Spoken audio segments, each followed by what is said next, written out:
你知道炮兵在完成射擊後轉移陣地的最佳時間是多少嗎？在過去，想要找到敵人的炮兵陣地，你得靠偵察兵摸黑潛伏，或者靠聽音測距，效率極低。但現在，当你的火炮或者火箭炮發射出膛，還在半空中高速飛行的时候，遠在幾十公里外的敵方反炮兵雷達就已經捕捉到了炮彈的飞行軌跡，從而逆向推算出開火位置。所以，當你的炮彈出膛後，敵方的反炮兵雷達只要獲得足夠的彈道數據，就可能迅速反推出你的坐標。隨後，這個坐標數據會通過戰術數據鏈，以最快的速度自動傳輸給自動化炮兵指揮中心。指揮中心的火控計算機會自動分配給射程內最合適的反击火力，通常是處於待命狀態的自行火炮或多管火箭炮，而接收到指令的反击火炮会自动調整射角和方位。这个過程大約需要20到30秒。緊接着，敵方的反擊炮彈開始對己方炮陣發起回擊，雙方相距20公里，現代不同彈種飛行速度不一樣。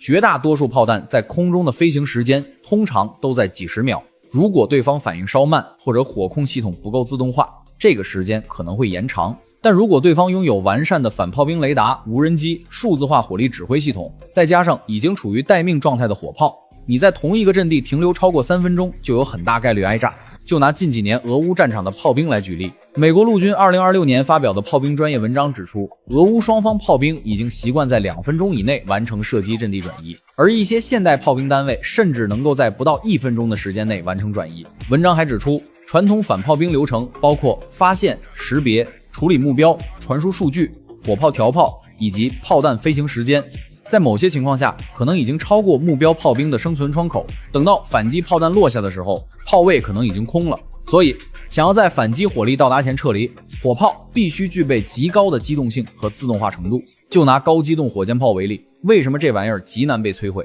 原因就在於它的快打快撤能力。除火箭炮之外，現代先進深管火炮也在壓縮時間，比如155毫米車載榴彈炮或者履帶式自行火炮，可以在行进間突然停車，在30秒內完成火炮平戰轉換，在接下來的1分鐘內以極限爆發射速傾瀉10幾發炮彈，然後迅速收起駐除，快速轉移。這種1分鐘傾瀉火力、1分鐘逃離現場的戰術，直接把敵方反炮兵雷達的反應時間壓榨到了極限。這種打法在俄烏戰場已經不是理論。這時候你是不是覺得炮兵只要轉移得夠快，是不是就無敵了？不能這麼說。通常情況下，火炮在戰場上有2個核心任務，第一是摧毀或反制，比如精準點名敵方雷達或火炮，這個任務需要打得準，非常適合打完就跑。第2個任務是面殺傷與壓制，當己方步兵或裝甲部隊發起衝鋒時，如果沒有炮火支援，相當於直接給對方增加擊殺數。一次連級別的步兵衝鋒，從發起進攻到佔領陣地，理想情況下至少需要幾十分鐘，甚至更久。這意味着